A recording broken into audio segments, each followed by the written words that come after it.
matome Arą Gibiežą, Aras Freestyle, dar geriau žinomas visiems daugkartinis motociklų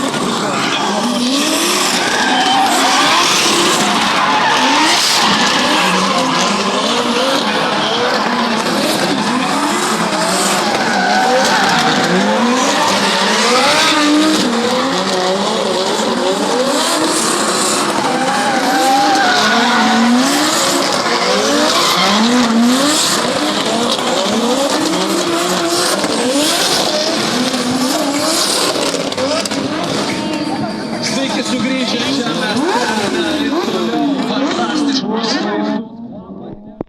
energetiką sklindančią iš drifterių ir moto akrobatų, tarp kurių ir Aras Freestyle, daugkartinis Europos moto akrobatikos čempionas, taipogi drifteriai. Čia greta jo yra ir Nerijus Malinauskas, Šarūnas Kezys, Virgilijus Dikšas. Tai yra tie žmonės, kurie su motociklais čia kelia tiesiog dūmų uždangą. Ir Nerijus Malinauskas pradėjo sportuoti nuo 2010-ųjų su motoroleriu, tačiau užkabino šį veiklą ir jau 15 metų šitaip užsiema įvairiais akrobatiniais triukais. Ant vieno rato sukasi čia motociklininkai ir sako, kad gali apsisukti iki 20 kartų, po to galva visiškai susisuka ir pametė apskritai, kur esi, ką darai, ko darai. Dėl to čia turi būti atsargus, turi būti budrus, turi viską apskaičiuoti tiksliai ir nepadaryti jokių klaidų, norėdamas padovanoti štai šituos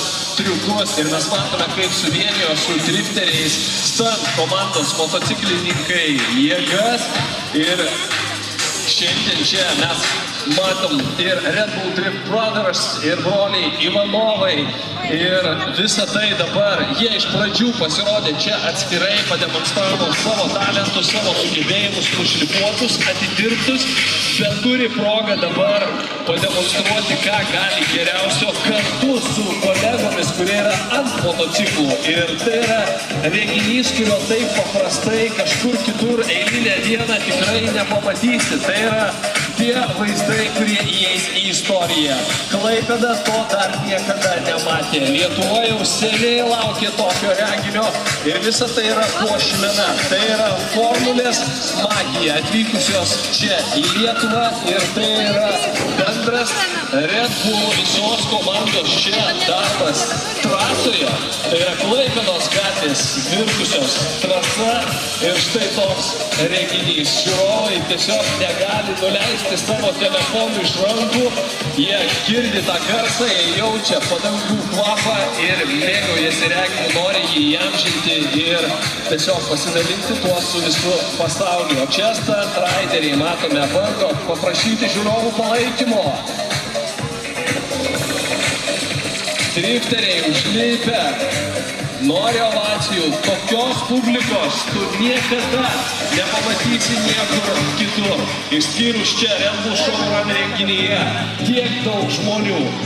Ir jiems tai yra ypatingas momentas. Jie dirbo visą gyvenimą tam, kad gautų progą šitaip pasirodyti, pademonstruoti triukus ne kažkur užsienyje.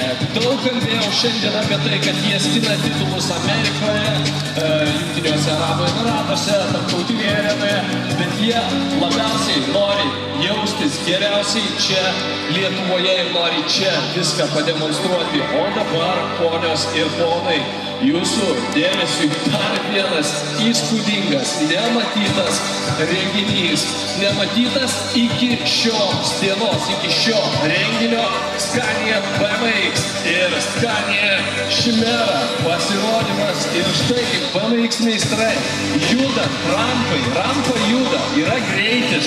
Tu ne tik darai triuką, tu ne tik galvoji apie savo judėjimo greitį, ne tik galvoji apie tai, ką čia padaryti, kaip apsisukti, kaip kuo aukščiau pašokti, bet tu ir turi galvoti, ką daro tave vežantis kolega.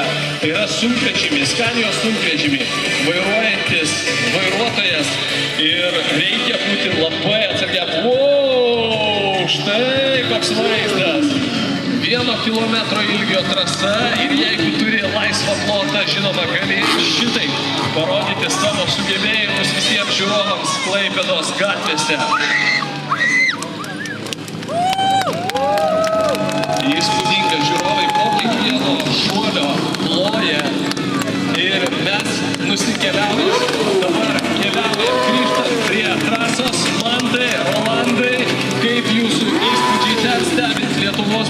legendos Deivido Butko pasirodymą ir Džordžo Buto.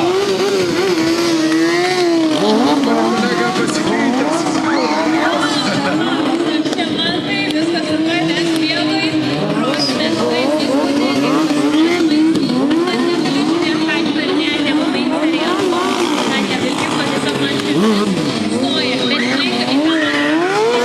aš mačiau apsaugos darbuotojai, kur stovi prie pat kortelių, prie jų privažiuoja tie drifteriai, tai prie pat mašina jie tokie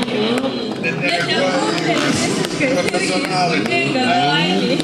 Mūsų apsauginiai yra kaip Scania vilkikai. Baidai nepakrinami ir labai Iš tikrųjų, ką šiandieną mes turime čia, Red Bull showroom renginyje, tai yra remontuojama ir tai, ką vaikinukai Deividas ir Džordžas atlikinėja ant važiuojančios pakilos, tai žodis, nežinau, ar yra geresnis žodžio, aš nesugalvoju. Tiesiog net nėra kaip apibūdinti, man atrodo, reikia prasmės sulaikyti ir žiūrėti, ir tikėtis, kad viskas bus gerai. O gerai, nes tai yra aukščiausios kategorijos.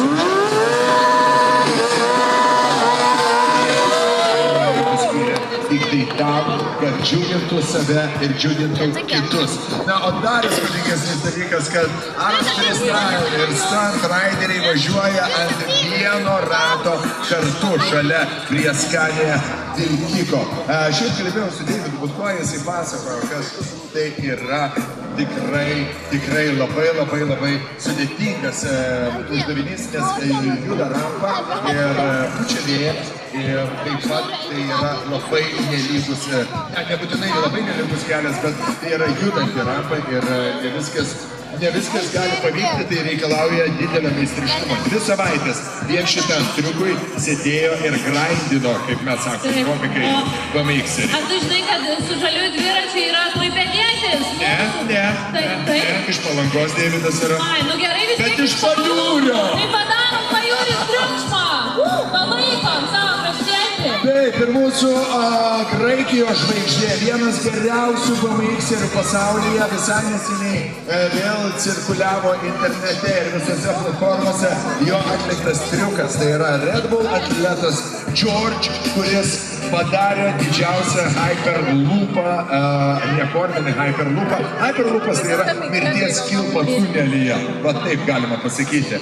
Tai tikrai... Man jau čia atrodo kaip mirties kilpa, bet pusiukas. Aš jau Man čia pristatau. atrodo kaip tikrai irgi kaip mirties kilpa, bet jeigu kažkas galėtų pasakyti, kad gali ramiai žiūrėti, nejausdamas jokio jaudulio šituos pasirodymus, jie būtų didžiausi melagiai. Melagiai arba tiesiog manšmogiai. Tikrai taip. Ir aš labai norėčiau dar kartelį publiką. Žinokite, kiekvienam artistui, kiekvienam showmenui, ar tai būtų stovintis scenoje dainuojantis žmogus, ar tai būtų ant važiuojančios pakilos triukus darantis akrobatas, jiem publikos ovacijos, meilė, riksmai ir šauksmai labai svarbu.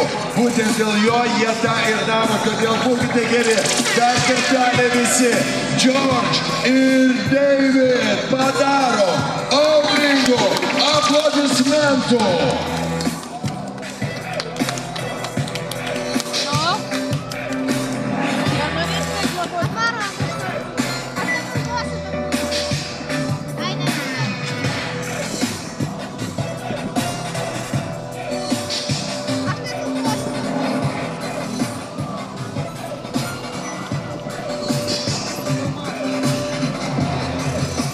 Tikrai jau atrodo, kad nepaleidžia mūsų lenktynininkai, mūsų akrobatai šios dienos įspūdžių ir daro ekstra judesius, ekstra triukus. O čia mes turime vieną bičiulį, kurį ant pakilos atsisveikinam, pamojuokime broliukui Ivanovui. Kai kurie akrobatai jau išvažinėja iš arenos, o štai, pavyzdžiui, Stunt Rideriai net nesivažia. Niekada, man atrodo, jie čia taip mėgaujasi šito pasirodymo ir bando vis dar kažką įspūdingesnio mums parodyti.